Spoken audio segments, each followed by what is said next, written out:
आज हम बात करेंगे एनजीओ के बारे में। एनजीओ का कार्यक्षेत्र काफ़ी विस्तृत और व्यापक है।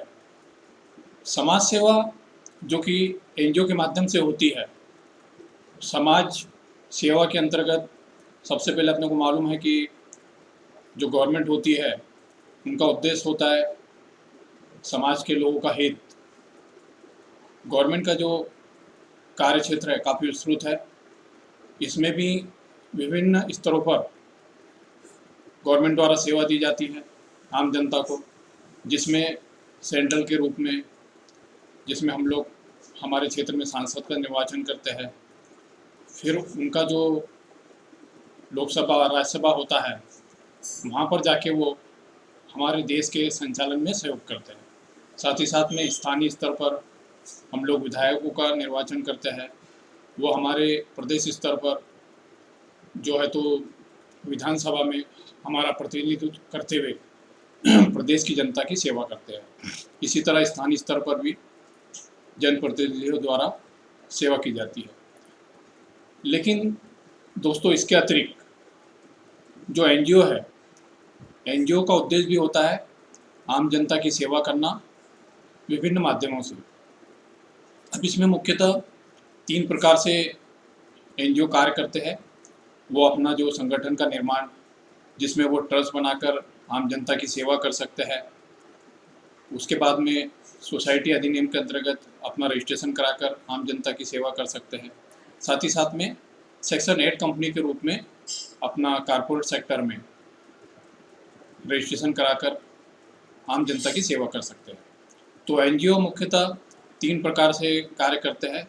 3 श्रेणियों में काम करते हैं: ट्रस्ट बनाकर, सोसाइटी बनाकर और सेक्शन 8 की कंपनी बनाकर। हम देखेंगे कि इन एनजीओ का संचालन, इसका जो संगठन बनता है, इसका निर्माण कैसे किया जाता है, इनका कार्यक्षेत्र क्या होता है, कैसे कार्य करते हैं, इनमें इनके प्रतिनिधि कैसे चुने जाते हैं, साथ ही साथ में इनको कौन कौन से मौलिक और प्रशासनिक कार्यों का निर्वहन करना पड़ता है, क्या क्या इनकी जिम्मेदारी होती है, क्या इनका कार्यक्षेत्र होता है। तो हम लोग जब ट्रस्ट की बात करें तो ट्रस्ट में सबसे पहले ये निश्चित करना होता है कि आपस में मिलके कि हम लोग कौन कौन लोग इस ट्रस्ट का निर्माण करने वाले हैं और इसका निर्माता कौन होगा, इसमें अंशदान राशि कितनी कितनी दी जाएगी, किस स्वरूप में दी जाएगी, क्या वो नगद रूप में दी जाएगी या कोई अस्थायी प्रॉपर्टी के रूप में दी जाएगी। साथ ही साथ में इसके निर्माण का विचार करने के बाद में जो इसमें निर्माता होते हैं, ट्रस्टर होते हैं। ट्रस्ट का मतलब समाज में जनता की सेवा करना, और ट्रस्ट जब बनानी होती है तो इसका भी बाकायदा ट्रस्ट विभाग में पंजीयन कराना होता है, वहाँ से रजिस्ट्रेशन मिलता है। तो जब ये निश्चित किया जाता है कि कुछ लोग मिलकर कि हम लोगों को ट्रस्ट का निर्माण करना है, इसका रजिस्ट्रेशन करना है और समाज में सेवा करनी है, तो इसमें जो कुछ लोग ऐसे निश्चित होते हैं जो कि इसके ट्रस्टर कहलाते हैं, निर्माता कहलाते हैं। उसके बाद में ये निश्चय किया जाता है कि ट्रस्ट बनने के बाद में इसका संचालन किसके द्वारा किया जाएगा, इसमें कौन लोग होंगे जो इसके आगे का कार्यक्षेत्र देखेंगे, तो उन्हें ट्रस्टी कहा जाता है। तो इस तरीके से 2 लोग होते हैं ट्रस्ट में, एक होता है ट्रस्टर, निर्माता, जो कि जिसके दिमाग में इसके विचार आता है कि सबसे पहले हमें ट्रस्ट का निर्माण करना है और समाज में सेवा करनी है। ट्रस्ट का कार्यक्षेत्र काफ़ी विस्तृत होता है और ये इररिवोकेबल होता है, ये अनियमित रूप से हमेशा चलती रहती है। तो जब ये निश्चित हो जाता है कि ये लोग इसके निर्माता है और ट्रस्ट के निर्माण के बाद इसका जो संचालन करेंगे वो निश्चित किया जाता है और उन्हें ट्रस्टी कहा जाता है। अब ये निश्चय करने के बाद में आपस में सहमति बनने के बाद में सबसे पहले तो इसका नाम एक निश्चित करना पड़ता है कि जो ट्रस्ट हम बना रहे हैं उसका हम नाम क्या रखेंगे। नाम आप सभी की सहमति से, जो भी सब लोग सहमत हो, वो नाम आप रख सकते हैं। उसी नाम से ट्रस्ट का रजिस्ट्रेशन कराना होता है और उसी नाम से आगे सभी प्रकार की गतिविधि चलती है। वो आप पैन कार्ड बनाना हो, आपको बैंक में खाता खोलना हो, उसके बाद में आयकर विभाग में रजिस्ट्रेशन कराना हो, CSR डिपार्टमेंट में रजिस्ट्रेशन कराना हो, FCRA डिपार्टमेंट में रजिस्ट्रेशन कराना हो, तो सभी दूर यही नाम रहता है। तो बड़ी ही सोच विचार करके एक बार निश्चय करके सबकी सहमति से ट्रस्ट का नाम निर्धारित करना होता है। इसके बाद में ये ट्रस्ट का संचालन किस स्थान से होगा, अब ये इस प्रकार से निश्चय किया जाता है कि सभी जो सदस्य होते हैं ट्रस्ट के संचालन करता, कि ट्रस्ट का जो स्थान होगा वो किराए से भी ले सकते हैं, या कोई ऐसा ट्रस्टर है, निर्माता है ट्रस्ट का, या जो जमीन दान दे रहा है जहाँ पर कि ट्रस्ट का, जहाँ से ट्रस्ट का संचालन होगा, तो वो स्वयं की भी ट्रस्ट की ज़मीन हो सकती है, उस नाम से भी ट्रस्ट का रजिस्ट्रेशन करा सकते हैं। साथ ही साथ में अगर मान लो कोई किराए से लेता है, सबने निश्चय किया कि हम लोगों को जो इसके लिए ज़मीन की जो आवश्यकता है, इसके रजिस्ट्रेशन के लिए जो स्थान होगा वो किराए का होगा, तो उसके लिए बाकायदा किराया चिट्ठी बनती है, रेंट एग्रीमेंट बनता है 500 रुपये के स्टाम्प पे, और जो भी मालिक होता है, भवन मालिक, उस प्रॉपर्टी का मालिक, उसकी सहमति से उसको जानकारी दे के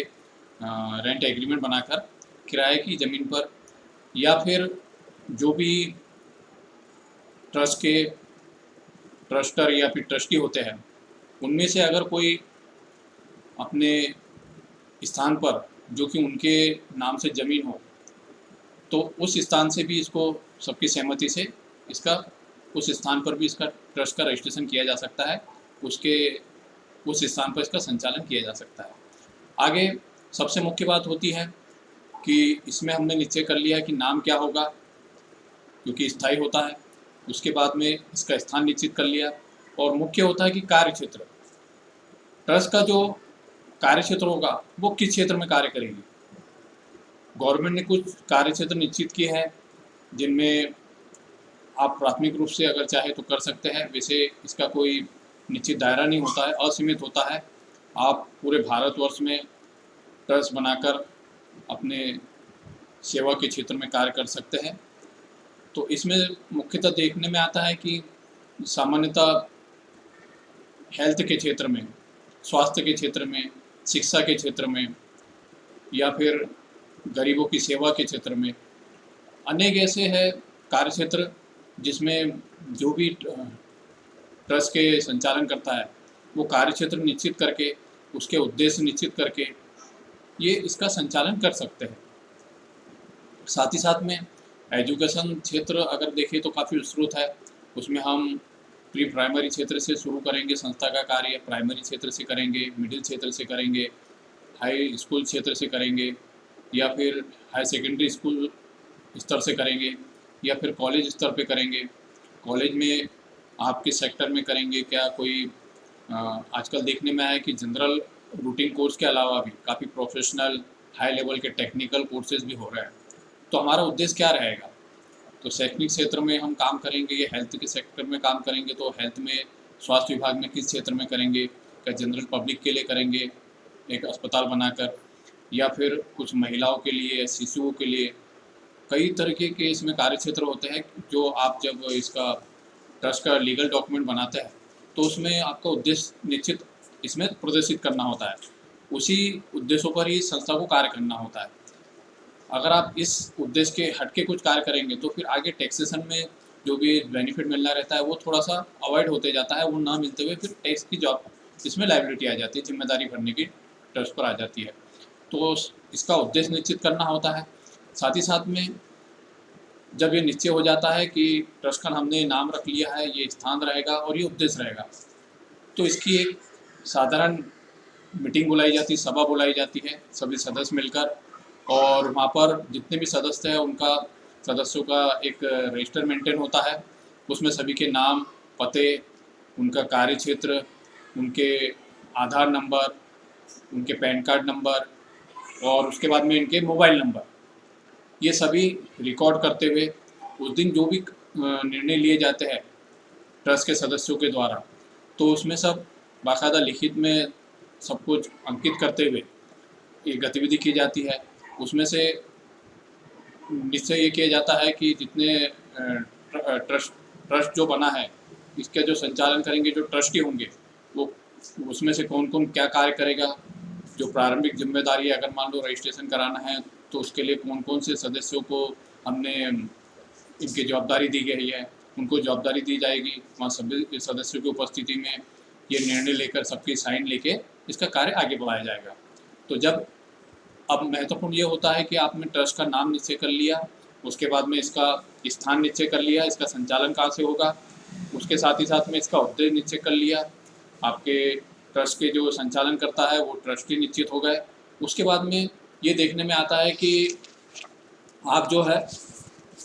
तो इसमें इसके ट्रस्टी जो बनेंगे और इसके जो रजिस्ट्रेशन की जिसको जिम्मेदारी दी गई है, और साथ ही साथ में इसके आगे जो लीगल कार्रवाई होगी, तो वो जो निश्चय किए गए जो सदस्य होते हैं उनको इस पर कार्य करना होता है। और जो सदस्य ट्रस्टी बनते हैं, इसके ट्रस्ट हमने निश्चय कर लिया बनाने का, उसके बाद में इसके सदस्य निश्चित हुए, ट्रस्टी बन गए। अब ट्रस्टी कौन होंगे, उनकी भी कुछ निश्चित योग्यता होती है,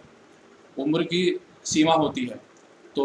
इसमें 18 वर्ष से कम आयु का कोई भी व्यक्ति ट्रस्ट का सदस्य नहीं बनता है, और साथ ही साथ में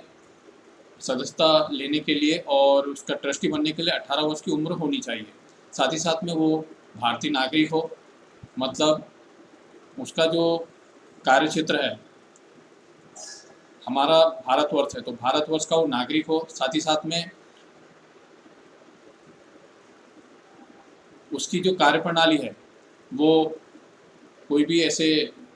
जो इलीगल कार्य हो वो ना करता हो। साथ ही साथ में जो ट्रस्ट ने जो नियम पालन किए हैं, ट्रस्ट का संचालन कैसे होगा, वो उसके नियमों का पालन करता हो। साथ ही साथ में ये देखना होता है दोस्तों कि इसमें जब एक बार उद्देश्य निश्चित हो जाता है तो ये देखा जाता है कि कौन सा सदस्य किस क्षेत्र में सेवा देगा, इनके कार्य क्षेत्र निश्चित किए जाते हैं। क्योंकि जनरली इसमें इसका संचालन करना होता है, इसमें जो भी अर्थ से संबंधित कार्यों की व्यवस्था करनी होती है, उसकी देखरेख करनी होती है। इसमें ये निश्चय करना होता है जब उद्देश्य निश्चित हो जाते हैं कि ट्रस्ट जो है इस क्षेत्र में कार्य करेगी, स्वास्थ्य के क्षेत्र में करेगी, शिक्षा के क्षेत्र में करेगी, या आम जनता की सेवा जो गरीब वर्ग है उनके उत्थान के लिए कार्य करेगी। तो जब उद्देश्य निश्चित हो जाता है तो उसके बाद में ये देखना होता है कि इसके जो ट्रस्ट के जो आय के साधन होंगे वो होंगे कहाँ से, क्या आम जनता से इसमें दान के रूप में राशि प्राप्त की जाएगी, या सदस्यों के लिए कुछ निश्चित राशि निश्चित की जाएगी, या फिर इसके इनकम के क्या साधन होंगे, या कोई स्वास्थ्य के क्षेत्र में जब कार्य करेंगे तो वहाँ पर क्या राशि निश्चित की जाएगी, कौन से ऐसे कार्य होंगे उसके लिए इनकम के क्या स्रोत होंगे, या एजुकेशन सेक्टर में जब कार्य कर निश्चित किया गया करना तो उसमें फीस निश्चित की जाएगी। तो इसका संचालन जब होगा तो संचालन करने का जो खर्च होगा तो उसके आवक के क्या साधन होंगे, तो ये भी निर्णय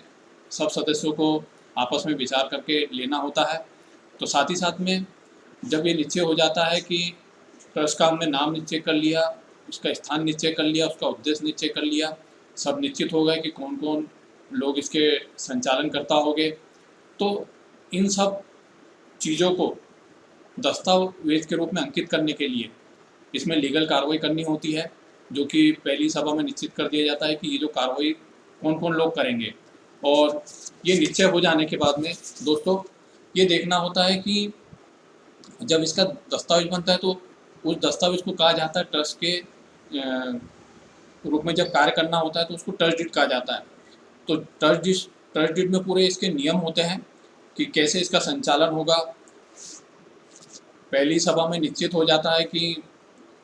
जब इसके निर्माण की जो हमने प्रक्रिया निश्चित की है, उसके बाद में आगामी सभा कब कब होगी, वार्षिक सभा कब होगी, जो ट्रस्टी है उनकी आपस में सभा कब होगी, विशेष सभा कब होगी, उसके बाद में इसके प्रबंधन के लिए भी, इसका मैनेजमेंट के लिए भी जितने ट्रस्ट के सदस्य होते हैं उसमें से जितने भी ट्रस्टीगण बनते हैं कि इसका मैनेजमेंट ये लोग संभालेंगे। तो ट्रस्ट का गठन, साथ ही साथ में इसके निर्माण के लिए ट्रस्टियों का निर्धारण, साथ ही साथ में लीगल डॉक्यूमेंट के रूप में ट्रस्ट डीड का निर्माण। तो ये मुख्य चीज़ हो गई। एनजीओ के रूप में हम कार्य करना है ट्रस्ट बनाकर, साथ ही साथ में उसके ट्रस्टी चुनने हैं, साथ ही साथ में उसके लिए जो लीगल डॉक्यूमेंट बनेगा वो ट्रस्ट डीड बनेगा। उसके बाद में इसका कार्य क्षेत्र हमने नीचे कर लिया था। अब प्रबंधन के कार्य क्या होंगे, ट्रस्टी कौन सा ट्रस्टी किस क्षेत्र में कार्य करेगा, इसके संचालन का कार्य कौन देखेगा, या फिर इसके जो अर्थ से संबंधित कार्य होंगे वो कौन सा ट्रस्टी देखेगा। तो ये साधारण मीटिंग में निर्णय लेकर निश्चित कर दिया जाता है। उसके बाद में जो ट्रस्ट के ट्रस्टी लीगल कार्रवाई के लिए जिनका नाम सर्वसम्मति से, सभी की सहमति से निश्चित कर लिया जाता है,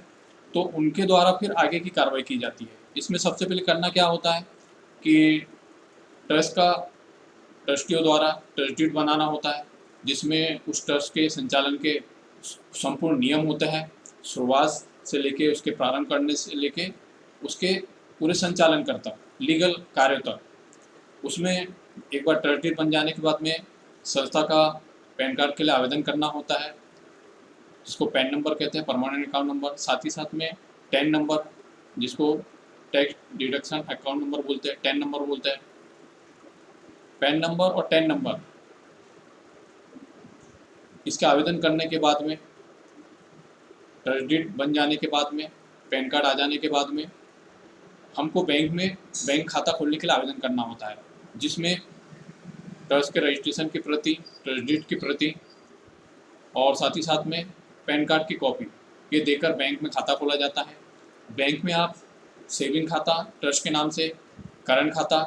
आपकी आवश्यकता अनुसार खोल सकते हैं, एक से अधिक बैंकों में खोल सकते हैं। ट्रस्ट डीड में यह अंकित होता है कि इसके संचालन के जो लीगल कार्य होंगे, अर्थ से संबंधित जो कार्य होंगे वो कौन से ट्रस्टी करेंगे, और जब इसका अर्थ संबंधित कार्य होगा तो कितने ट्रस्टियों की साइन से होगा, या जब भी जो भी कोई लीगल कार्रवाई होगी तो उसमें किन किन सदस्यों की साइन से होगी। तो इसमें जब हम लोग ये देखते हैं कि जब ट्रस्ट का संचालन होता है तो ट्रस्ट के संचालन के लिए हमें जो हमने नाम निश्चित किए हैं, ट्रस्टी जो निश्चित किए हैं, उनमें कम से कम 2 लोग की हस्ताक्षरकर्ता के रूप में उनके नाम निश्चित किए जाते हैं। वो ही बैंक का संचालन करते हैं। जब भी बैंक में राशि जमा करना हो या बैंक से पेमेंट करना हो तो उनके साइन से ही होता है। तो ट्रस्ट डीड बनने के बाद में, ट्रस्ट का लीगल डॉक्यूमेंट बनने के बाद में, साथ ही साथ में पैन कार्ड का आवेदन करने के बाद में, टैन नंबर का आवेदन करने के बाद में, ये दोनों दस्तावेज देकर बैंक में खाता खोला जाता है। उसके बाद में जो बैंक में खाता खोलने के बाद जो भी ट्रस्ट के पास में राशि होती है वो बैंक खाते में जमा कर दी की जाती है। साथ ही साथ में ट्रस्ट ने जो अपना उद्देश्य कार्य करने का निश्चित किया है, उस निश्चित के कार्य का आगे संचालन करने के लिए, गतिविधि देने के लिए जो भी कार्य किए जाते हैं और उससे जो अर्थ प्राप्त होता है, आय प्राप्त होती है, तो वो जो आय नियमित प्राप्त होती है तो उसको नियमित रूप से बैंक खाते में जमा करना होता है। अब हमने जो भी हमारे ट्रस्ट का उद्देश्य निश्चित किया हो तो उससे संबंधित हमें लीगल कार्रवाई करनी होती है। हमने पहले ट्रस्ट डीड बनवा लिया ट्रस्टियों ने, उसके बाद में पैन कार्ड, टैन नंबर के लिए आवेदन कर दिया, बैंक में खाता खोल लिया। उसके बाद में जिस भी, मान लो आप वो ट्रस्ट जो है एजुकेशन क्षेत्र में कार्य कर रही है, तो एजुकेशन डिपार्टमेंट में इसके लिए आवेदन करना होता है कि हमने, हमारी ये ट्रस्ट है और ये ट्रस्टीगण है, ये हमारा पैन कार्ड नंबर है, टैन नंबर है और ये हमारा बैंक खाता है। हम लोगों ने, ट्रस्ट ने ये निश्चय किया है कि हमारा कार्यक्षेत्र जो उद्देश्य है वो एजुकेशन सेक्टर में कार्य करना है, तो हमें इसका रजिस्ट्रेशन दिया जाए। और उसमें जो निश्चित होता है कि किस स्तर पे एजुकेशन सेक्टर में कार्य करना होता है, उससे संबंधित हमको एजुकेशन डिपार्टमेंट से इसका पंजीयन लेना होता है। साथ ही साथ में ये आप के पास में जो भी जगह उपलब्ध हो तो उस जगह पर आप ये कर सकते हैं। अगर मान लो आपने किराए का एग्रीमेंट बनाया है, जैसे मान लो आपको स्कूल का संचालन करना है, प्राइमरी स्तर पे करना है, 1 से 5वीं तक, क्लास 1 से 5th तक, तो आप ये जानकारी वहाँ पे एजुकेशन डिपार्टमेंट में देंगे आपके सभी लीगल डॉक्यूमेंट के साथ में, और वहाँ से जब रजिस्ट्रेशन मिल जाएगा तो संबंधित वर्ष से आप अपने जो भी कार्य क्षेत्र है वहाँ पर इसकी आम जनता में जानकारी देकर इसकी इस कार्य को शुरू करेंगे। अब इसके लिए जो भी लीगल डॉक्यूमेंट आपको लग रहा है, आपने जहाँ भी आप कार्य क्षेत्र आपका प्रारंभ कर रहे हैं, तो वहाँ पर अगर किराए की आपने जगह ली है तो उसका किराए का एग्रीमेंट बनाने के बाद में, और उसके बाद में जो भी आपने नाम निश्चित किया है, आप ट्रस्ट से भिन्न नाम भी रख सकते हैं। आपने जो भी ट्रस्ट का नाम निश्चित कर लिया, उसके अलावा अगर मान लो आपको लगता है कि किसी प्रकार से हमें दूसरे नाम से इसका जो हमने उद्देश्य निश्चित किया उसके लिए दूसरे नाम से हमको संचालन करना है, तो वो भी आप कर सकते हैं। और उसके अंतर्गत जो भी आपको डॉक्यूमेंट प्रिंट करने हो वो आप प्रिंट कर सकते हैं। जैसे मान लो आपने एक स्कूल का संचालन करना ही निश्चित किया, तो उस स्कूल के संचालन के लिए आप जब स्टूडेंट से फीस आदि वगैरह लेंगे तो उसके लिए आपको रसीद जारी करना होगी, तो रसीद आप प्रिंट करा सकते हैं। जब आप फीस नियमित रूप से लेते हैं तो उस आई हुई फीस को आप बैंक में जमा कराएंगे। साथ ही साथ में आप उस ट्रस्ट के संचालन के लिए, ट्रस्टी तो निश्चित होते ही है उसके संचालन के लिए, साथ ही साथ में एक उप समिति भी बना सकते हैं। जैसे हमने कई संस्थाओं में देखा कि कर्मचारीगण नियुक्त किए जाते हैं जिनको कि वेतन दिया जाता है, मैनेजर नियुक्त किए जाते हैं। जितनी भी संस्था है तो मैनेजमेंट तो इसका प्रबंधन जो है वो ट्रस्टी देखते ही है ट्रस्ट का। साथ ही साथ में उस ट्रस्ट के अच्छे से संचालन के लिए आप उप समिति भी बना सकते हैं कि इसमें ये लोग होंगे और ये सहयोगी के रूप में ट्रस्टियों का सहयोग करेंगे, या फिर इस वर्ष में इतने कर्मचारी नियुक्त करना है, उस उनको इतना हम लोग वेतन देंगे, जो भी संस्था की इनकम होगी उसके आधार पर। साथ ही साथ में उसका जो भी स्टाफ होगा और उनके खर्चे मेंटेन होंगे, जो भी आपने किराए से जगह ली है उसका आपको रेंट देना होगा, और संबंधित जो भी खर्चे होंगे उससे संबंधित उस संस्था को चलाने के, तो उसकी बाकायदा आपको यहाँ से पूरे लीगल कार्य आपके प्रशासनिक चालू हो जाएंगे। एक बार आपने ट्रस्ट डीड बना लिया, अगर किराए की ज़मीन है तो जो जिस स्थान पे आप कार्य कर रहे हैं उसका किराया एग्रीमेंट बन गया। उसके बाद में आपने पैन कार्ड, आधार कार्ड आवेदन देके बुलवा लिया। साथ ही साथ में आपने बैंक खाता खुलवा लिया। उसके बाद में आपने संबंधित विभाग में एजुकेशन के क्षेत्र में अगर आप कार्य कर रहे थे तो वहाँ से आपने पंजीयन ले लिया। साथ ही साथ में आपने जो भी कार्य आप कर रहे हैं उसके उद्देश्य की पूर्ति के लिए आपने कोई जगह किराए पे ली तो उसका एग्रीमेंट बना लिया। उसके लिए जो भी डॉक्यूमेंट प्रिंट करना थे वो कर लिए। उसकी जो भी नियमित आय हो रही थी वो बैंक में जमा करना शुरू किया। साथ ही साथ में रजिस्ट्रेशन की डेट से इसके बुक्स ऑफ अकाउंट भी मेंटेन करना होता है।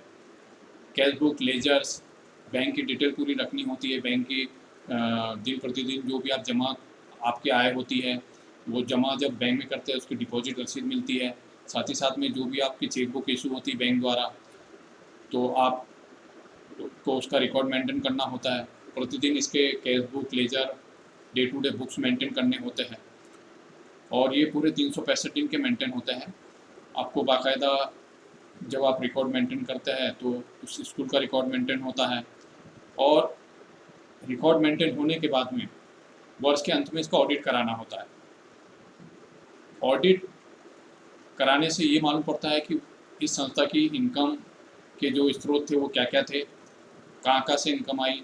सदस्यों से क्या सहयोग हुआ, क्या दान मिला, आम जनता से जो दान लिया गया वो कितनी राशि थी, किस रूप में थी, कैश कितना लिया गया, या फिर चेक बैंक चैनल के थ्रू बैंक के माध्यम से कितना आया, या फिक्स एसेट्स के रूप में कितना आया, और साथ ही साथ में इसके संचालन के रूप में क्या क्या खर्चा हुआ। तो उसकी income expenditure account, receive payment account, balance sheet बनती है। बैलेंस शीट में आपके एसेट्स साइड में क्या क्या है, कितना कैश बैलेंस बचा है आपके पास में वर्ष के अंतिम दिन में, कितना बैंक में बैलेंस था। उसके बाद में फिक्स एसेट में कौन कौन से एसेट थी जिसमें आपने इन्वेस्टमेंट किया, और आपकी जो सरप्लस बचा है वो कितना बचा है, तो ये जानकारी बैलेंस शीट में होती है। अब आगे इसमें बात बढ़ती है कि जब संस्था कार्य करती है, ट्रस्ट इसमें कार्य करती है, तो इसमें सरप्लस हुआ, डेफिसिट हुआ, लाभ हुआ या हानि हुई, तो ऑडिट में तो जानकारी मिल जाती है। लेकिन अब बात इसमें आती है टैक्सेशन की, तो इसमें भी विस्तृत नियम है कि आपको इसके लिए प्रतिवर्ष ITR भरना होता है। ITR ट्रस्ट का ITR रिटर्न 7 में भरना होता है, 7 में। साथ ही साथ में इसमें विस्तृत जानकारी देनी होती है कि टोटल कितनी आवक हुई है, और इसमें कम से कम गवर्नमेंट ने निश्चित नियम किया है कि आपको जो भी वर्ष में इनकम प्राप्त हुई है तो आप कम से कम आपने जो भी उद्देश्य आपकी संस्था का निश्चित किया है 85% आप खर्च करें। अगर आप वो करने में थोड़ा सा आप पूरी राशि नहीं खर्च कर पाते तो उसमें कुछ नियम है कि आने वाले वर्ष में कर सकते हैं, या फिर आपको उस पर फिर टैक्स देना होता है। और अगर इसमें आप टैक्स से एग्जम्पशन कुछ स्थिति में होती है कि अगर मान लो आप आयकर विभाग में आपके पूरे दस्तावेज, आपकी ट्रस्ट डीड हो गई, आपने जो भी संस्था का नाम निश्चित किया था, जो भी स्थान था, आपके जो भी ट्रस्टी थे, आपने जो ट्रस्ट डीड बनाया था, आपने जो पैन कार्ड 10 नंबर बनाया था, आपने बैंक अकाउंट ओपन किया था, खोला था, आपने जो रेंट एग्रीमेंट बनाया था, आपका एजुकेशन डिपार्टमेंट से जो पंजीयन मिला था, उसके संचालन के लिए जो एग्रीमेंट किया था, आपने जो आपके ट्रस्ट के सदस्यों का रजिस्टर मेंटेन किया था, ये आपने जो भी रिकॉर्ड मेंटेन किया बुक्स ऑफ अकाउंट, आपने ऑडिट कराया है, ये सब डॉक्यूमेंट देते हुए आयकर विभाग से इसका आयकर छूट के लिए रजिस्ट्रेशन लेना होता है। जब रजिस्ट्रेशन आप ले लेते हैं तो आपको इस पर फिर इनकम टैक्स नहीं देना होता है, और आपको केवल प्रतिवर्ष आपकी बैलेंस शीट ऑडिटेड जो होती है उसकी कॉपी देते हुए आयकर रिटर्न भरना होता है, जो कि फॉर्म नंबर 7 में भरना होता है। तो ये एक संस्था के जो ट्रस्ट के रूप में कार्य करते हैं ट्रस्टीगण, इसके बारे में जानकारी थी। अब ट्रस्ट का कार्य क्षेत्र काफ़ी विस्तृत होता है। ये ऐसा नहीं है कि ये केवल स्कूल के क्षेत्र में कार्य करेंगे। आपने ट्रस्ट डीड बनाते समय आपने जब भी संस्था का गठन किया, ट्रस्ट का गठन किया, ट्रस्ट के गठन के करते समय जो भी सभी ट्रस्टीगण थे, इनके ट्रस्टर थे, निर्माता थे, उन्होंने जो भी नाम निश्चय कर लिया, उसके बाद में इसका स्थान निश्चय कर लिया, जो भी भविष्य की योजनाएं बनाई, सबकी सहमति से आपने आगे की जो लीगल कार्रवाई की और इसके उद्देश्य निश्चित कर लिए थे। तो आप एक से ज़्यादा उद्देश्य भी रख सकते हैं,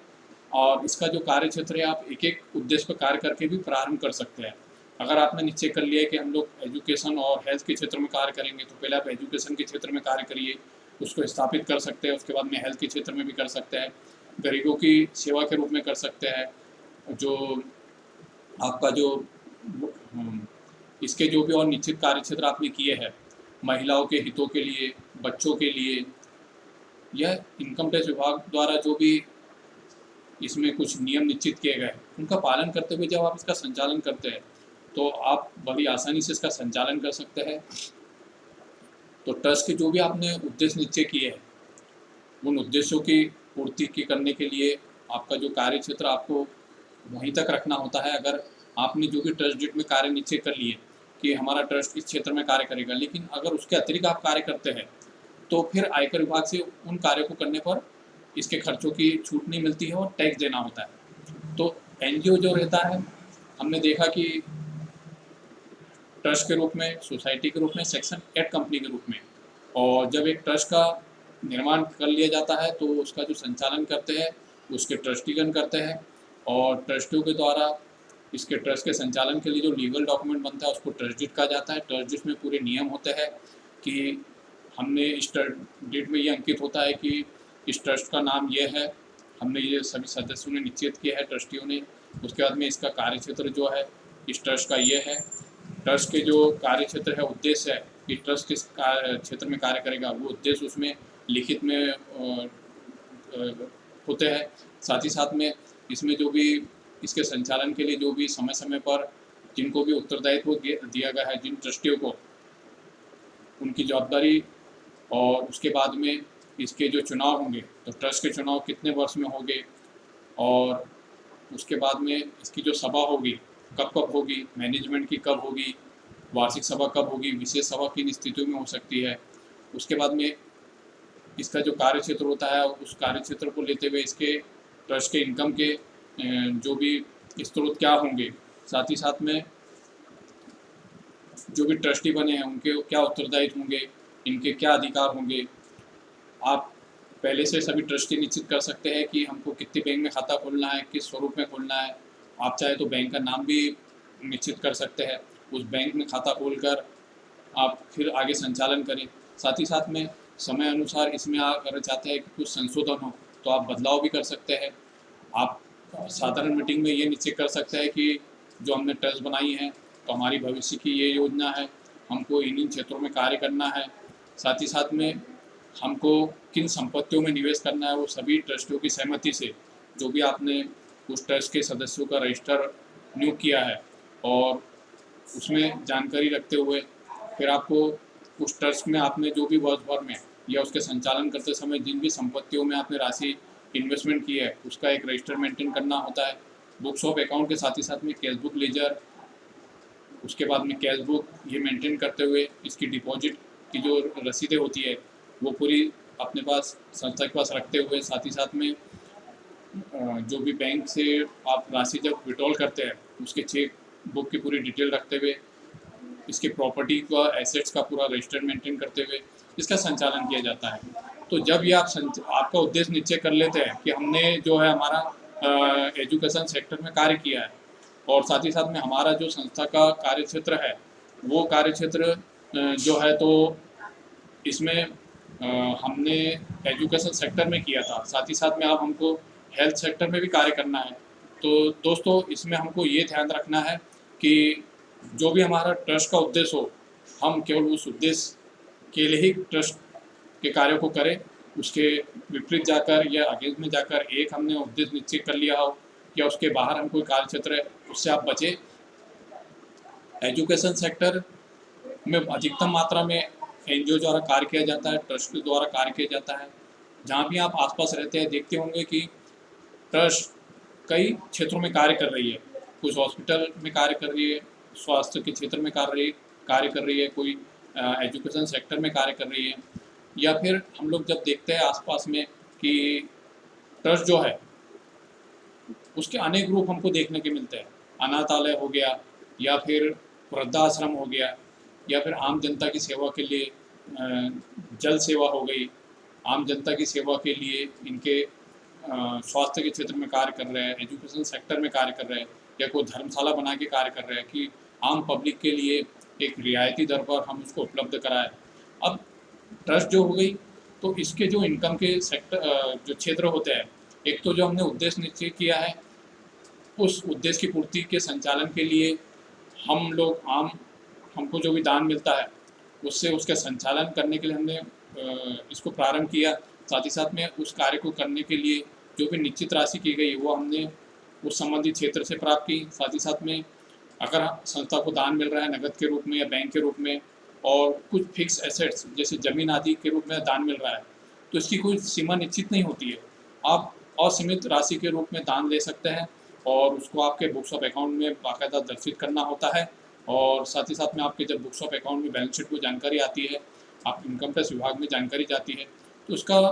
काफ़ी फ़ायदा होता है, संस्था की इनकम आय के स्रोत बनते हैं। अगर मान लो जैसे कोई ट्रस्ट का संचालन हो रहा है,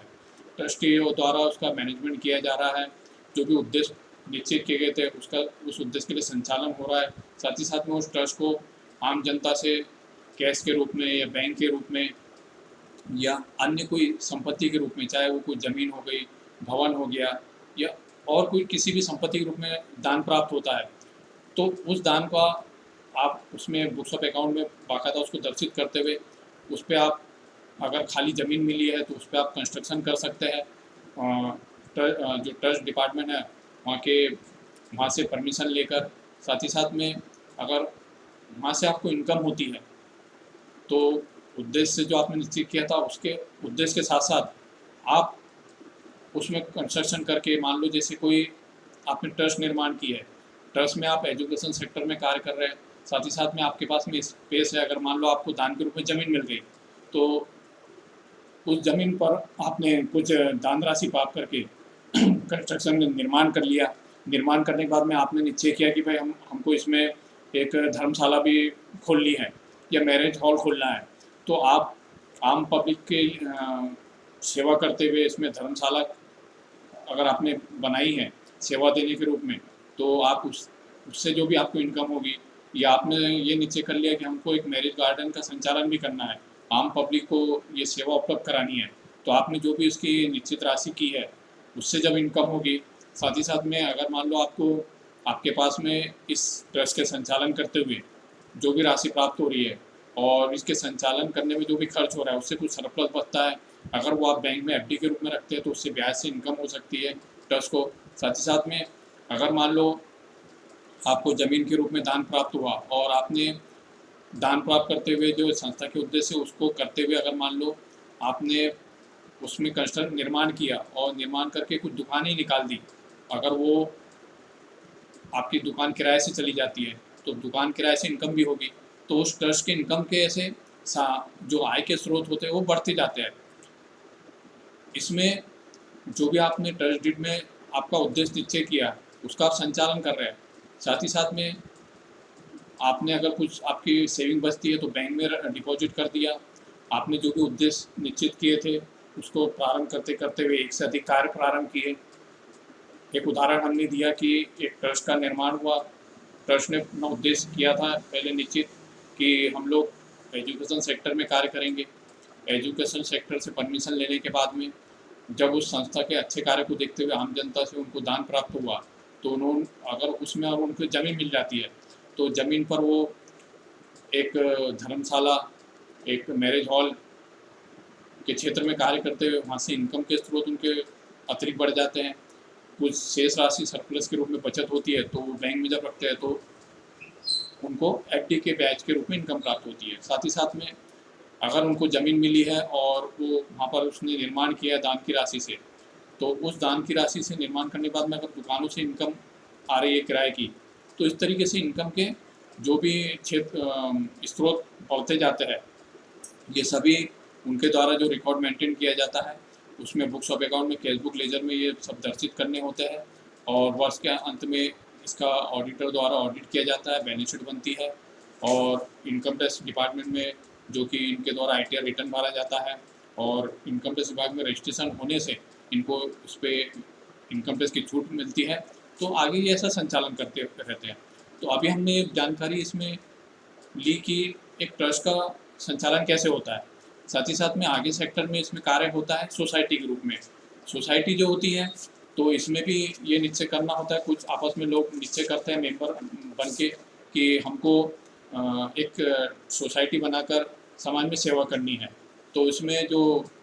सोसाइटी रजिस्ट्रेशन एक्ट होता है 1973 1973, या फिर आपका जो भी सोसाइटी का कार्यक्षेत्र होता है प्रदेश स्तरीय या फिर देश स्तरीय, आप पूरे जो रजिस्ट्रेशन आपने कहाँ लिया ये इस पर डिपेंड करता है कि आपने इसका जो कार्यक्षेत्र निश्चित किया गया पूरा भारतवर्ष है या जिस प्रदेश के रहवासी है उस प्रदेश में करेंगे। तो इसमें कम से कम अगर आप सोसाइटी बना के कार्य करते हैं तो आपको कम से कम 7 सदस्यों की आवश्यकता होती है। 7 लोग आपस में मिलकर ये निश्चय करते हैं कि हम लोगों को एक सोसाइटी बनानी है, सोसाइटी के रूप में समाज में सेवा देनी है। तो जब आप 7 लोग मिलकर ये निश्चय कर लेते हैं तो इसके लिए सबसे पहले आपको एक नाम निश्चय करना होता है सभी सदस्यों को। उसके बाद में जब आप नाम निश्चय कर लेते हैं उस समिति का, तो उसके बाद में आपके जो भी सदस्य है और उनकी सहमति से जो भी स्थान निश्चय होता है उसको निश्चित करना होता है। साथ ही साथ में वो किराए का हो सकता है या किसी सदस्य के अपने स्वामित्व का हो सकता है या फिर कोई सदस्य दान के रूप में प्रॉपर्टी दे रहा है तो वो समिति की स्वयं की भी जगह हो सकती है। साथ ही साथ में कौन सदस्य होंगे और उन सदस्यों में से कौन क्या कार्य देखेगा, तो ये निश्चय करना होता है सोसाइटी के कार्य क्षेत्र के रूप में भी। इसके सोसाइटी किस क्षेत्र में कार्य करेगी, सोसाइटी जो कार्य अपना करेगी सेवा देने के कि उसका कार्य क्षेत्र क्या होगा, तो सोसाइटी के लिए भी बाकायदा इसके कार्य निश्चित होते हैं और उसमें ये निश्चय करना होता है कि कौन सदस्य किस क्षेत्र में कार्य करेगा, मतलब इसका मैनेजमेंट कैसे होगा। अब इसके लीगल डॉक्यूमेंट के लिए जब भी जो भी सदस्य निश्चित कर दिए जाते हैं तो उसमें इसके जो डॉक्यूमेंट बनते हैं सोसाइटी के उसमें ज्ञापन पत्र होता है, नियमावली होती है। हमने ट्रस्ट के क्षेत्र में देखा कि जो भी ट्रस्ट का नियमावली होती है, जो भी ट्रस्ट के लिए लीगल डॉक्यूमेंट बनता है उसको ट्रस्ट डीड कहा जाता है, लेकिन सोसाइटी के इसमें ज्ञापन पत्र और नियमावली होती है। तो उसमें उसके उद्देश्य और उसमें कैसे संचालन होगा इसकी जानकारी होती है। साथ ही साथ में जब पहली सभा निश्चित की जाती है इसके सोसाइटी के गठन के लिए, तो इसमें कौन कौन सदस्य होंगे, इसके आगे की लीगल गतिविधि के लिए किनका नाम निश्चित किया गया है और किस व्यक्ति को कौन से पद पर नियुक्त किया गया है, कौन किस क्षेत्र में कार्य करेगा, ये निश्चय करना होता है। साथ ही साथ में एक बार ट्रस्ट सोसाइटी का नाम निश्चित हो जाने के बाद में, इसका स्थान निश्चित हो जाने के बाद में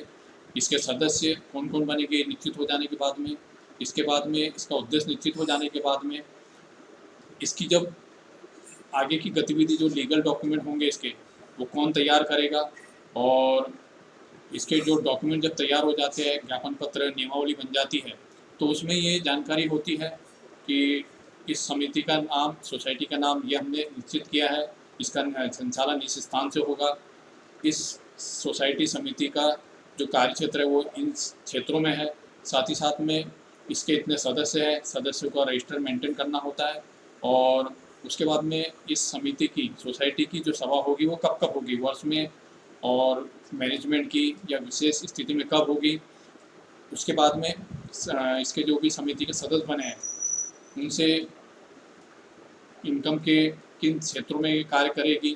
प्राप्त करने के लिए, और इसके इनकम के क्या क्षेत्र होंगे, ये किस बैंक में खाता खोला जाएगा, और ये निश्चय करने के बाद में पहली जब सभा निश्चित हो जाती है उसमें सब सर्वसम्मति से सदस्य निर्णय ले लेते हैं। फिर इस समिति के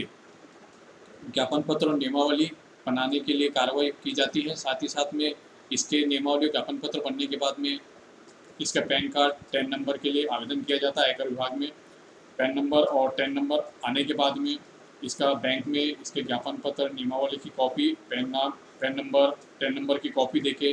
बैंक में खाता खोला जाता है। वो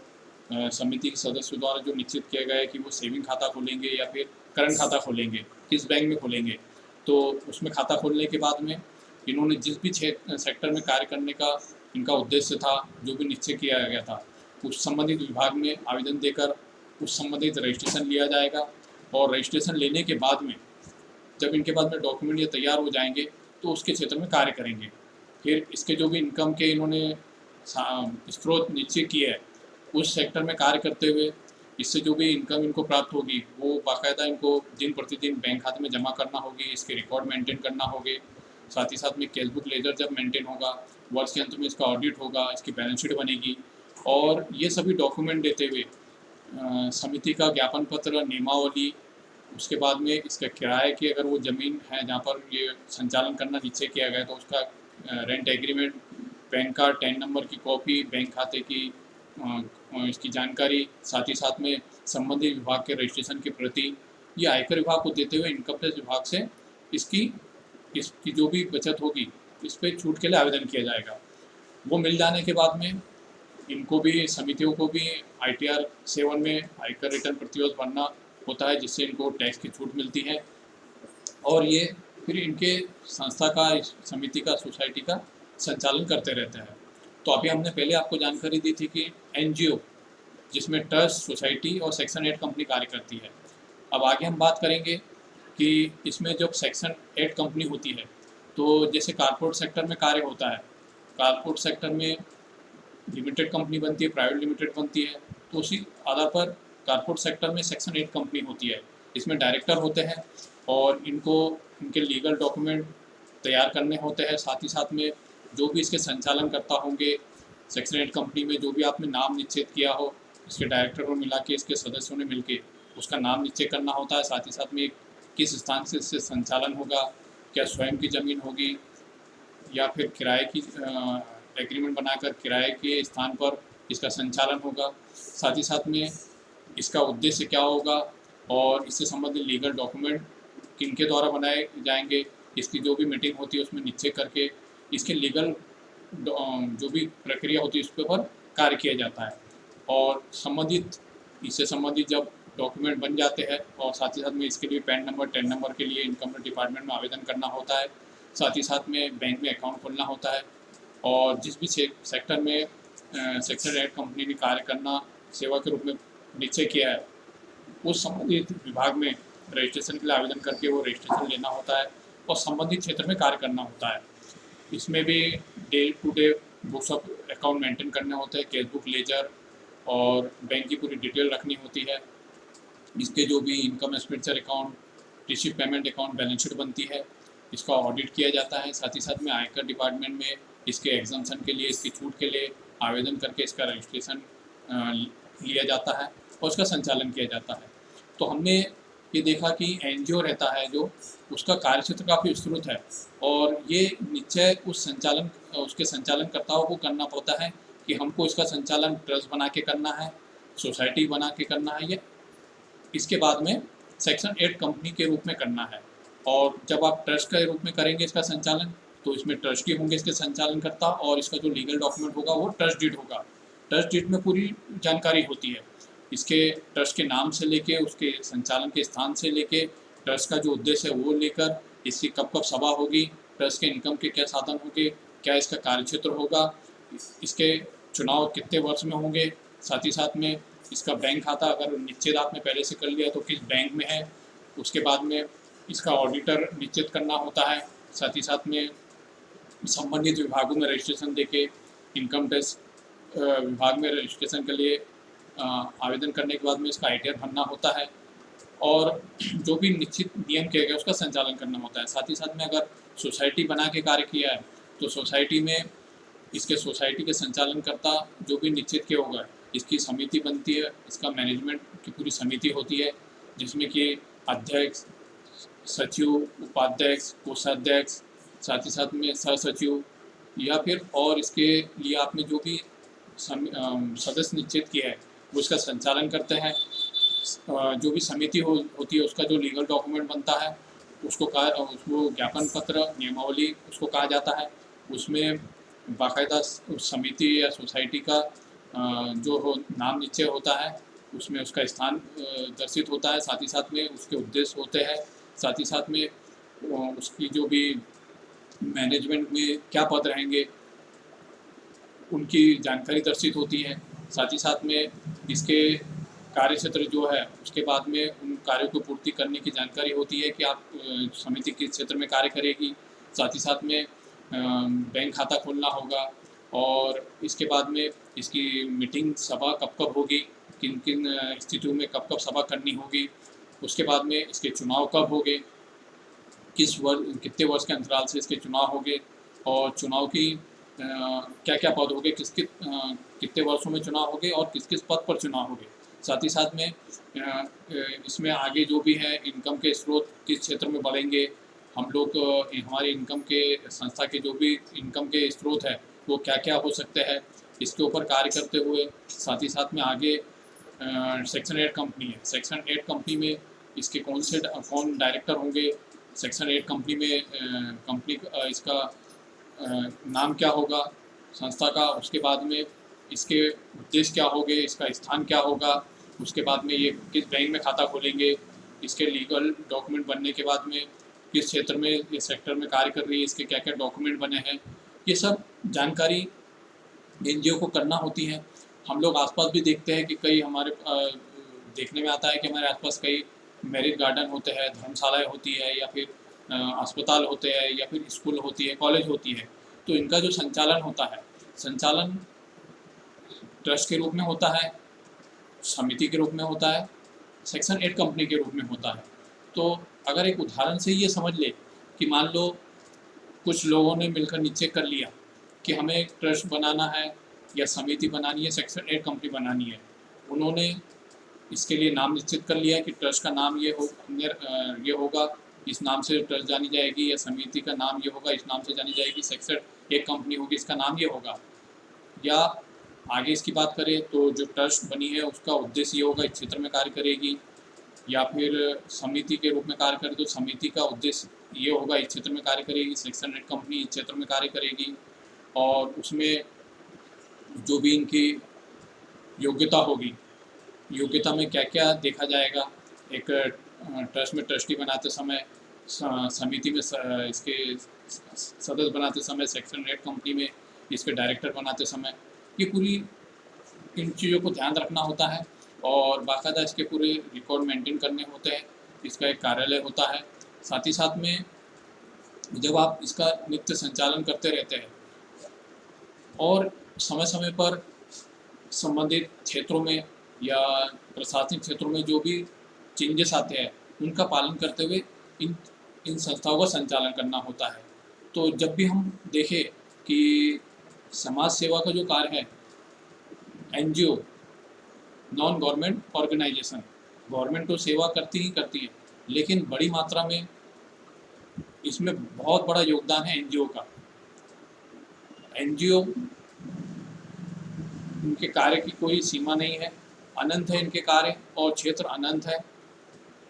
आप जो भी नीचे कर रहे हैं एनजीओ बनाकर, तो इसमें बहुत सारी चीज़ों का ध्यान रखना होता है कि जब भी आप कोई संस्था बनाएं,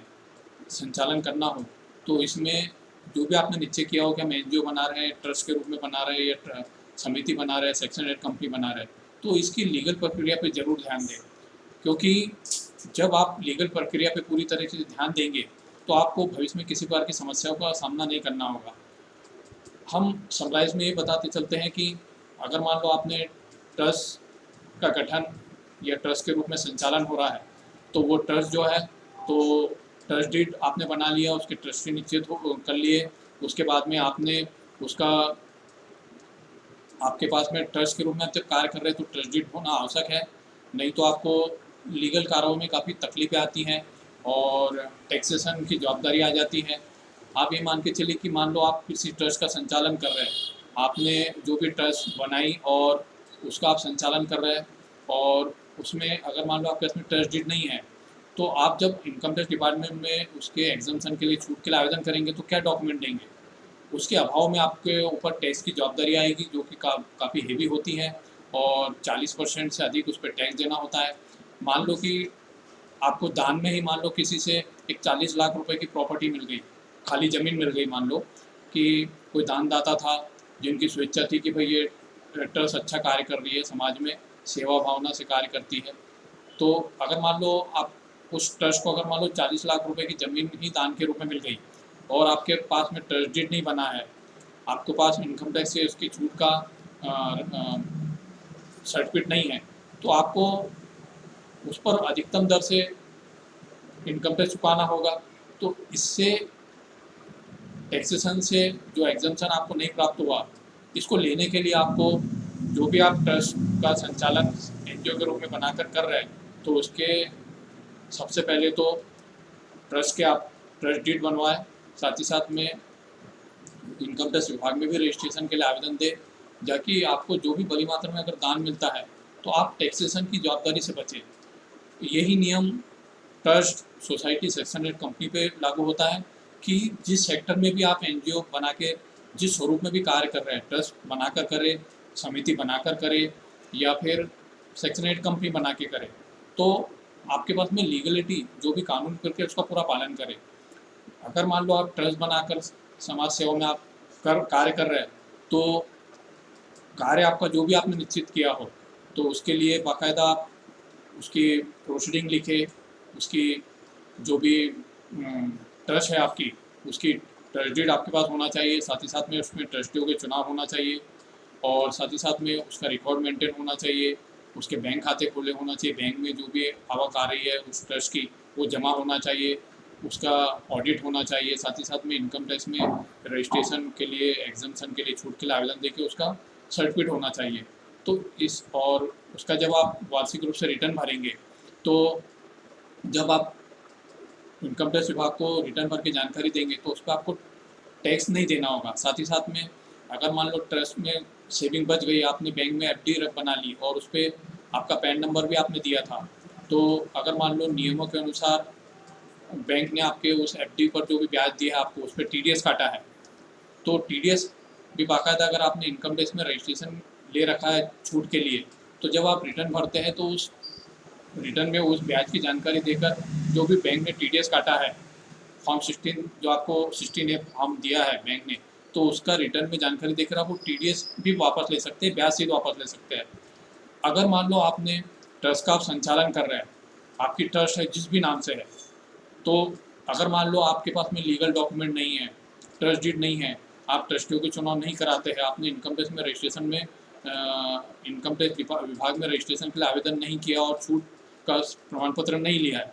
और उस कंडीशन में मान लो आप आयकर विभाग को आपकी इनकम की जानकारी नहीं देते हैं, तो जब भी मान लो कभी भविष्य में नोटिस आता है इनकम टैक्स विभाग से कि आप इस नाम से आपने ट्रस्ट का निर्माण किया हुआ है, आप इसका संचालन कर रहे हैं और आपके द्वारा आपके ट्रस्ट के जो आय है उसकी जानकारी विभाग को नहीं दी गई है, साथ ही साथ में आपके द्वारा नियमित आयकर रिटर्न नहीं भरा जा रहा है,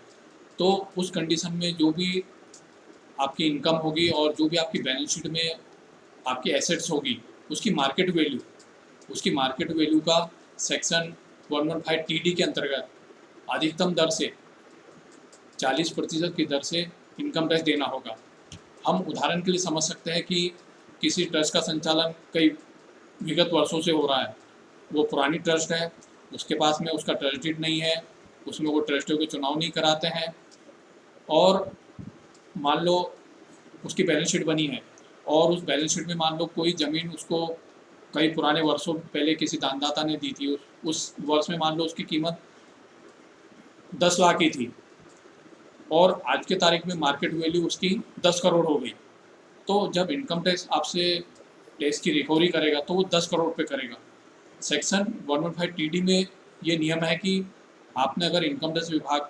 में रजिस्ट्रेशन नहीं लिया है और इनकम टैक्स डिपार्टमेंट में रिटर्न नहीं भरते हैं, इनकम की जानकारी नहीं देते हैं, उस कंडीशन में अगर मान लो वो जानकारी आपके पास में इनकम टैक्स को आपने नहीं दी, तो नहीं देने की स्थिति में ये होगा कि जब भी इनकम टैक्स विभाग से नोटिस मिलेगा तो उस नोटिस मिलने की स्थिति में आपकी प्रॉपर्टी की जो भी मान लो आपके बैलेंस शीट में कोई भवन है, ज़मीन है, जो भी फिक्स एसेट्स है, आपके पास कोई ज़मीन थी, उसमें आपने भवन निर्माण कर लिए, दुकानें निकाल ली, आप दुकान किराए से इनकम ले रहे हैं, आपने वहाँ मैरिज गार्डन खोल रखा है,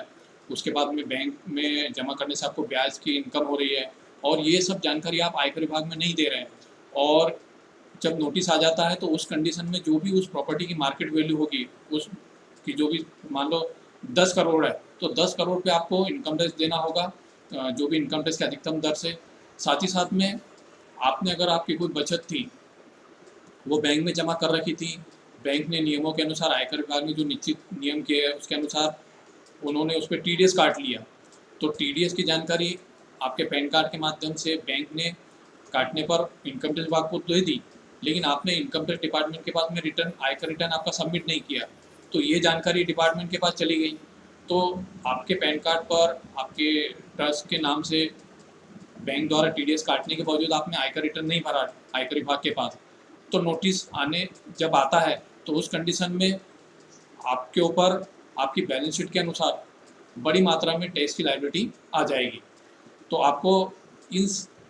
चीज़ों से बचने के लिए आपके पास में ट्रस्ट डीड होना चाहिए। ट्रस्टियों के चुनाव नियमित रूप से आपको जो भी ट्रस्ट डीड में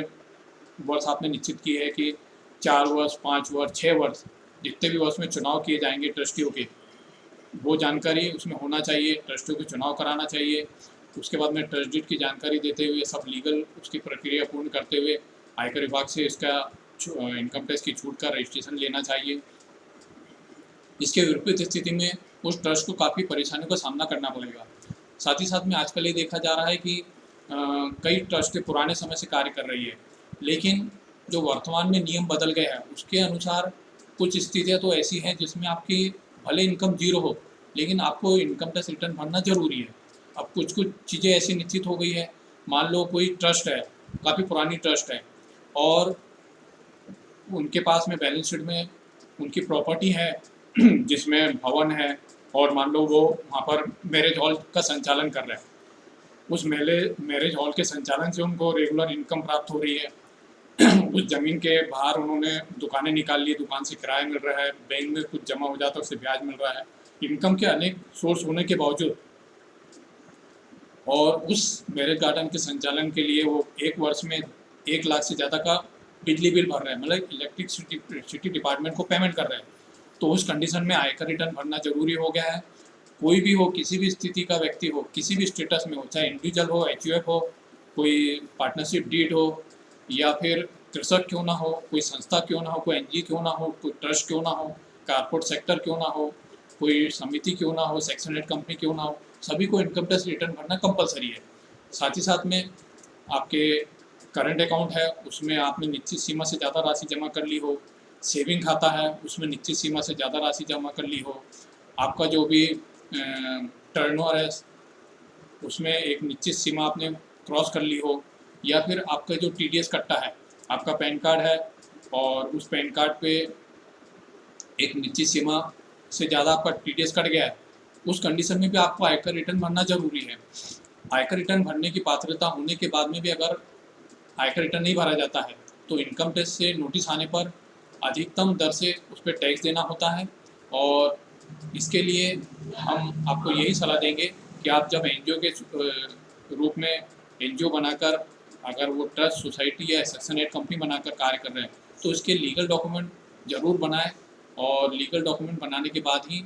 फिर से रिपीट करके बताते हैं कि इसमें अगर आप ट्रस्ट के रूप में कार्य कर रहे हैं तो ट्रस्ट डीड होना चाहिए, ट्रस्ट डीड जरूर ट्रस्ट के पास होना चाहिए और इसके ट्रस्टियों को चुनाव होना चाहिए। और जब आप आपके उस उद्देश्य के लिए जो भी ट्रस्ट डीड में आपने नीचे किए हैं अंकित है उनके उद्देश्यों के लिए जब आप कार्य करते हैं तो कार्य करने के ऊपर जो भी आपको इनकम होती है तो उसका आपको रिकॉर्ड मेंटेन करना चाहिए, बुक्स ऑफ अकाउंट मेंटेन करना चाहिए, उसका income account, trial balance, receive payment account, balance sheet बनाना चाहिए, उसका ऑडिट कराना चाहिए और इनकम टैक्स में ज़रूर रजिस्ट्रेशन कराना चाहिए इनकम टैक्स से छूट के लिए। साथ ही साथ आपको कॉर्पोरेट सेक्टर से अगर डोनेशन चाहिए तो CSR डिपार्टमेंट में या फिर आपको आउट ऑफ इंडिया से अगर कोई डोनेशन मिल रहा है, हम डोनेशन देश में से तो ले सकते हैं, हम भारतवर्ष